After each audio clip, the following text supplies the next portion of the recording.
राधे राधे दोस्तों, कैसे हैं आप सब। आशा करती हूँ आप सभी ठीक होंगे, स्वस्थ होंगे। आप सभी को पाप मोचनी एकादशी की हार्दिक शुभकामनाएं। हरिहर और माधव की कृपा आप पर सदैव बरसती रहे। पाप मोचनी एकादशी व्रत कथा। पाप मोचनी एकादशी का महत्व।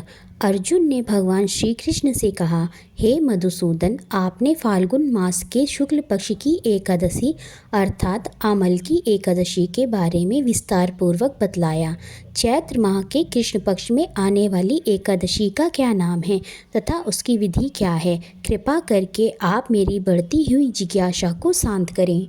भगवान श्री कृष्ण ने कहा, हे अर्जुन, चैत्र मास के कृष्ण पक्ष की एकादशी को पाप मोचनी एकादशी के नाम से जाना जाता है। एक बार की बात है, पृथ्वीपति राजा मांधाता ने लोमश ऋषि से यही प्रश्न किया था जो तुमने मुझसे किया है। अतः जो कुछ भी ऋषि लोमश ने राजा मांधाता को बतलाया वही मैं तुमसे कह रहा हूँ। राजा मांधाता ने धर्म के गुह्यतम रहस्यों के ज्ञाता महर्षि लोमश से पूछा, हे ऋषि श्रेष्ठ, मनुष्य के पापों का मोचन किस प्रकार संभव है। कृपा कर कोई ऐसा सरल उपाय बताएं जिससे सभी को सहज ही पापों से छुटकारा मिल जाए। पाप मोचनी एकादशी व्रत कथा। महर्षि लोमश ने कहा, हे नृपश्रेष्ठ, चैत्र मास के कृष्ण पक्ष की एकादशी का नाम पाप मोचनी एकादशी है। उसके व्रत के प्रभाव से मनुष्यों के अनेक पाप नष्ट हो जाते हैं। मैं तुम्हें इस व्रत की कथा सुनाता हूँ, ध्यान पूर्वक श्रवण करो। प्राचीन समय में चैत्ररथ नामक एक वन था। उसमें अप्सराएं किन्नरों के साथ विहार किया करती थीं। वहाँ सदैव वसंत का मौसम रहता था, अर्थात उस जगह सदा नाना प्रकार के पुष्प खिले रहते थे। कभी गंधर्व कन्याएं विहार किया करती थीं, कभी देवेंद्र अन्य देवताओं के साथ क्रीड़ा किया करते थे। उसी वन में मेघावी नाम के एक ऋषि भी तपस्या में लीन रहते थे। वे शिव भक्त थे। एक दिन मंजू घोषा नामक एक अप्सरा ने उनको मोहित कर उनकी निकटता का लाभ उठाने की चेष्टा की। इसलिए वह कुछ दूरी पर बैठ वीणा बजाकर मधुर स्वर में गाने लगी। उसी समय शिव भक्त महर्षि मेघावी को कामदेव भी जीतने का प्रयास करने लगे। कामदेव ने उस सुंदर अप्सरा के भ्रू का धनुष बनाया, कटाक्ष को उनकी प्रत्यंचा बनाई और उनके नेत्रों को मंजू घोषा अप्सरा का सेनापति बनाया। इस तरह कामदेव अपने शत्रु भक्त को जीतने को तैयार हुए।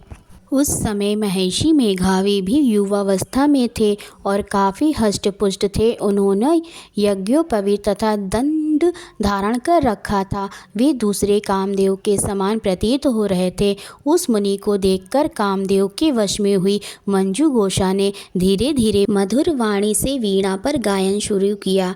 तो महर्षि मेघावी भी मंजू घोषा के मधुर गाने पर तथा उसके सौंदर्य पर मोहित हो गए। वह अप्सरा मेघावी मुनि को कामदेव से पीड़ित जानकर उनसे आलिंगन करने लगी। महर्षि मेघावी उसके सौंदर्य पर मोहित होकर शिव रहस्य को भूल गए और काम के वशीभूत होकर उसके साथ रमण करने लगे। काम के वशीभूत होने के कारण मुनि को उस समय दिन रात का कुछ भी ज्ञान न रहा और काफ़ी समय तक वे रमण करते रहे। तदुपरांत मंजू घोषा उस मुनि से बोली, हे ऋषिवर, अब मुझे बहुत समय हो गया है, अतः स्वर्ग जाने की आज्ञा दीजिए। अप्सरा की बात सुनकर ऋषि ने कहा, हे मोहिनी, संध्या को तो आई हो, प्रातःकाल होने पर चली जाना। ऋषि के ऐसे वचनों को सुनकर अप्सरा उनके साथ रमण करने लगी। इसी प्रकार दोनों ने साथ साथ बहुत समय बिताया।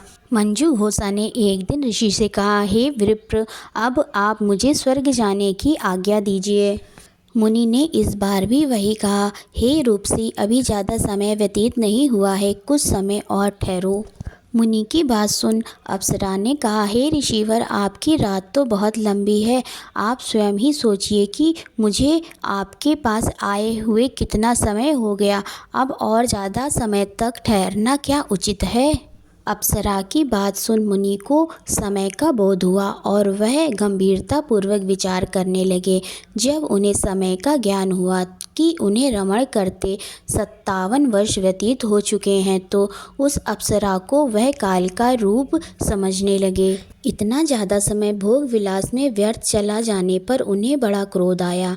अब वह भयंकर क्रोध में जलते हुए उस तप का नाश करने वाली अप्सरा की तरफ भ्रुकुटी तान कर देखने लगे। क्रोध से उनके अधर काँपने लगे और इंद्रियां बेकाबू होने लगीं। क्रोध से थरथराते स्वर में मुनि ने उस अप्सरा से कहा, मेरे तप को नष्ट करने वाली दुष्टा, तू महापापिन और बहुत ही दुराचारणी है। तुझ पर धिक्कार है। अब तू मेरे श्राप से पिशाचिनी बन जा। मुनि के क्रोधयुक्त श्राप से वह अप्सरा पिशाचिनी बन गई।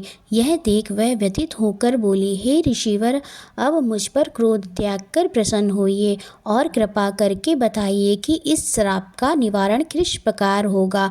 विद्वान ने कहा, साधुओं की संगत अच्छा फल देने वाली होती है और आपके साथ तो मेरे बहुत वर्ष व्यतीत हुए हैं, अतः अब आप मुझ पर प्रसन्न हो जाइए, अन्यथा लोग कहेंगे कि एक पुण्य आत्मा के साथ रहने पर मंजू घोषा को पिशाचिनी बनना पड़ा।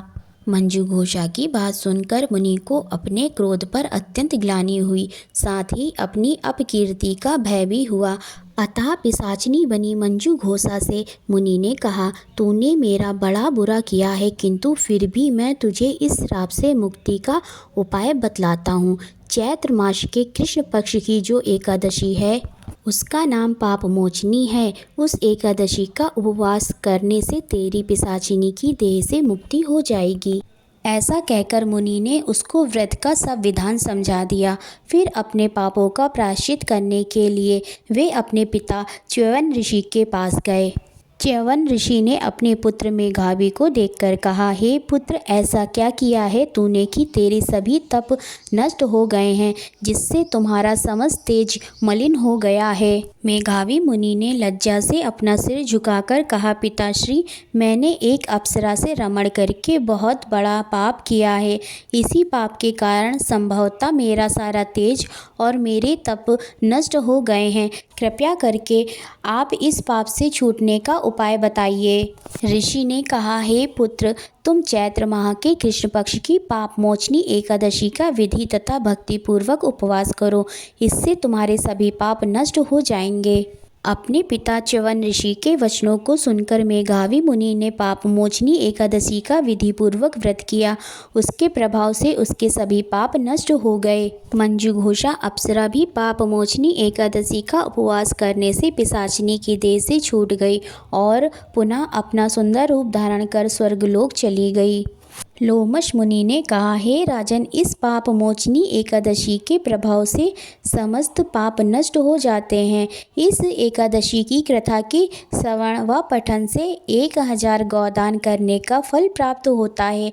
इस उपवास के करने से ब्रह्म हत्या करने वाले, स्वर्ण चुराने वाले, मदपान करने वाले, अगम्यागमन करने वाले आदि भयंकर पाप भी नष्ट हो जाते हैं और अंत में स्वर्गलोक की प्राप्ति होती है। ओम नमो नारायणा। ओम नमो भगवते वासुदेवाय। आशा करती हूँ आप सभी को यह वीडियो अवश्य ही पसंद आई होगी। अगर आपको यह वीडियो पसंद आई हो तो प्लीज़ इसे लाइक करें, अपने दोस्तों और परिवार के साथ इसे शेयर करें, हमारे इस चैनल को सब्सक्राइब करें, कमेंट में राधे राधे लिखना ना भूलें। राधे राधे।